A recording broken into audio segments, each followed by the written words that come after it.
애니메이션에서 가장 위대한 감독을 꼽으라면 아마 대부분은 미야자키 하야오를 떠올릴 겁니다. 단순한 재미를 넘어 공감과 감동을 주는 특유의 마음 따뜻한 이야기는 만인의 사랑을 받기에 충분했죠.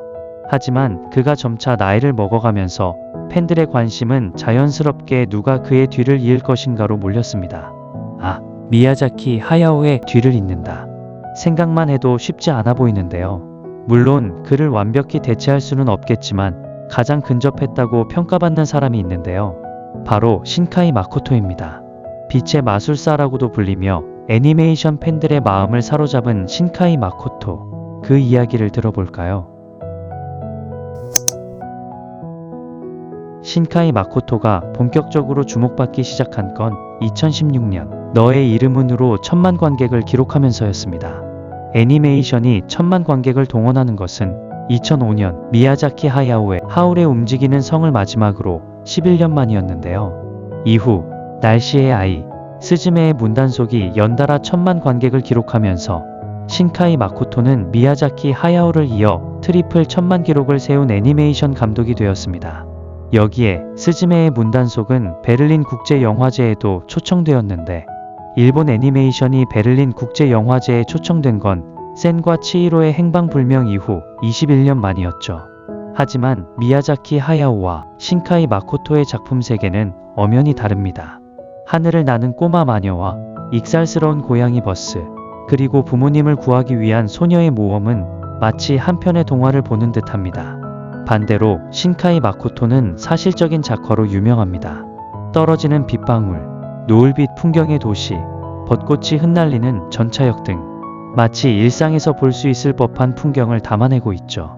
학창시절 신카이 마코토는 등하굣길 내내 버스 창밖을 바라보던 소년이었다고 합니다.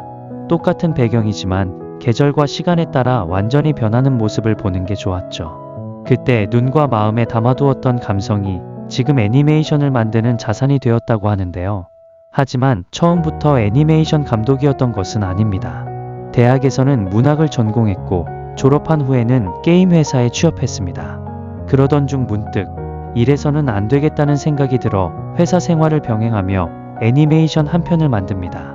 그녀와 그녀의 고향이라는 제목의 27분짜리 단편 애니메이션이었죠. 가능성을 확인한 뒤 퇴사한 마코토는 2002년 별의 목소리라는 작품을 시작으로 애니메이션 감독의 길을 걷기 시작했습니다. 그의 작품의 가장 큰 특징은 뭐니뭐니 해도 빛과 색채로 만들어진 영상미입니다.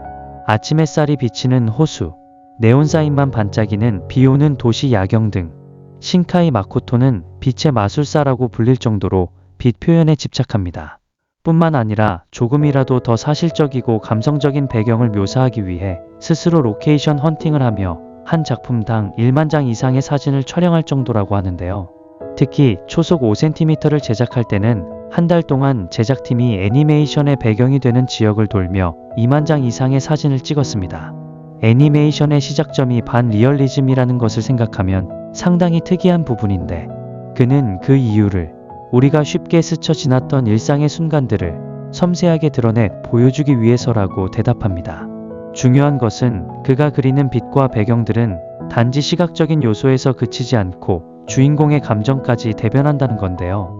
예를 들어 빗방울이 떨어지며 생기는 잔잔한 파문은 두 주인공의 마음이 서로에게 전달되었음을 나타내는 은유입니다. 장마철의 비라는 촉촉하고 싱그러운 느낌으로 시청자들에게 주인공의 감정을 느껴지게 하는 것이죠. 신카이 마코토가 중요하게 생각하는 또 한 가지는 바로 소리입니다. 그의 작품에서는 거의 항상 음악이 흐르고 있는데 되게 말랑말랑한 느낌의 피아노 소리입니다. 여기에 더해 등장인물의 목소리나 빗소리, 새소리 같은 효과음들도 음악의 일부처럼 들리죠. 신카이 마코토는 영화는 2시간짜리의 긴 곡이라고 생각한다고 하는데요. 그렇기에 한 영화 안에 템포가 빠른 부분이 있다면 천천히 노래하는 부분도 있죠. 그는 이 2시간이라는 긴 멜로디를 어떻게 즐겁게 만들 수 있을지를 고민합니다. 여러 소리가 합쳐졌을 때 사람들의 귀에 아름답게 들리기를 바라고, 그래서 그림을 그린 뒤에 소리를 삽입하는 게 아니라 처음 스토리를 짤 때부터 소리를 설계한다고 하죠. 마지막으로 그의 작품에서는 사춘기의 풋풋함 또한 빼놓을 수 없습니다. 주인공들의 미숙함과 애잔함에 매혹되는 사람들도 있지만 다른 한편으로는 중2병스럽다며 사춘기 감수성에 녹아들기 힘들다고 하는데요. 여기에 대해 신카이 마코토는 나이를 먹으며 감정이 무뎌지고 있지만 작품을 만들 때만큼은 많은 것이 눈부시고 신선했던 사춘기 시절의 나로 돌아가려 한다고 대답합니다. 지금에 와서야 그때를 떠올리면 유치하지만 당시엔 더없이 아프고 강렬했던 그 감정 속으로 관객들을 안내하는 것이죠.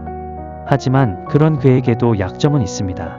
바로 작화에 비해 서사가 부족하다는 건데요. 자신이 원하는 방향으로 내용을 끌고 나가기 위해 개연성을 희생하는 경향을 보이고 우연의 일치에 따라 전개되는 이야기는 극에 대한 몰입을 방해한다는 평이 많습니다.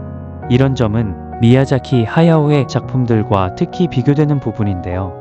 가벼운 주제든 무거운 주제든 동화 같은 그림체로 자유자재로 그려내고 남녀노소 모두에게 감동과 여운을 주는 사람이 미야자키 하야오이기 때문이죠. 신카이 마코토는 언론에서 미야자키 하야오와 비교하는 질문을 받을 때마다 자신의 부족함을 솔직하게 인정합니다. 저는 과대평가되었다고 생각합니다. 저뿐만 아니라 그 누구도 미야자키 하야오의 경지에는 도달하지 못할 겁니다. 저는 저다운 작품을 만들 수밖에 없습니다. 라고 말이죠. 여러분들은 창작이란 무엇이라고 생각하시나요? 결국 모두를 만족시킬 수는 없는 것이 창작일 겁니다. 창작자 스스로도 만족하지 못할 때가 많을 텐데요. 그럼에도 불구하고 신카이 마코토는 자신이 꾸준히 새 작품에 도전하는 원동력으로 창작자로서의 소명을 이야기합니다. 좋은 작품을 만들어 누군가에게 감동과 재미를 주고 그것이 곧 사람이 사람을 돕는 일이라고 말이죠. 신카이 마코토가 미야자키 하야오를 대체할 수 있을 것인가에 대한 질문에 저는 쉽지 않다고 생각합니다. 아니, 어쩌면 불가능할지도 모르죠. 하지만 신카이 마코토는 평생을 애니메이션을 통해 자기만의 방식으로 전 세계의 수많은 관객들에게 기쁨과 감동을 줄 것은 분명해 보입니다. 마치 미야자키 하야오가 그랬던 것처럼 말이죠. 지금까지 IT 드림이었습니다. 감사합니다.